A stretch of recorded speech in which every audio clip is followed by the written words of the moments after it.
బాహుబలి సినిమాతో తెలుగు సినిమా ఖ్యాతిని ప్రపంచ నలుమూలలా విస్తరించారు దర్శకధీరుడు రాజమౌళి. ప్రపంచవ్యాప్తంగా ఈ సినిమా దాదాపు 650 కోట్లు కొల్లగొట్టడంలో రాజమౌళి టీంతో పాటు బాలీవుడ్ దర్శక నిర్మాత కరణ్ జోహార్ పాత్ర కూడా చాలా విలువైనది. ఈ సినిమాను హిందీలో విడుదల చేసి భారీ ప్రచారం కల్పించాడు కరణ్ జోహార్. అయితే బాహుబలి 2కు సంబంధించి ఒక సంచలన వార్త అటు బాలీవుడ్ ఇటు టాలీవుడ్ లో చక్కర్లు కొడుతుంది. బాహుబలి 2ను భారీ రేటుకు అమ్మాలని సినిమా నిర్మాతలు ప్లాన్ చేశారు. దీనికి సంబంధించిన వ్యాపారం కూడా షురు అయింది.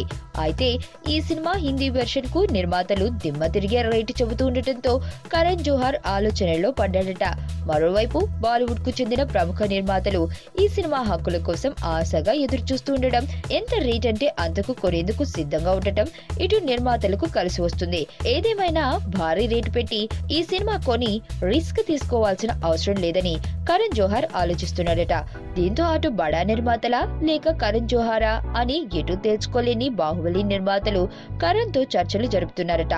ఒకవేళ ఈ ప్రాజెక్టు నుండి కరణ్ తప్పుకుంటే బాహుబలి 2కు దక్కాల్సిన ప్రచారం దక్కుతుందా, ఈ సినిమాను వేరే వాళ్ల చేతిలో పెడితే ఆశించిన ఫలితం వస్తుందా అని మల్ల గుల్లాలు పడుతున్నారట బాహుబలి నిర్మాతలు.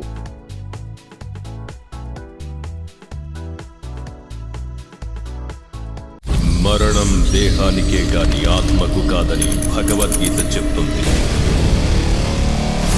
మనిషి బరువెంతున్న మరణానంతరం 21 గ్రాములు తగ్గుతుందని సైన్స్ చెబుతుంది. అంటే ఆ 21 గ్రామ్స్ బరువు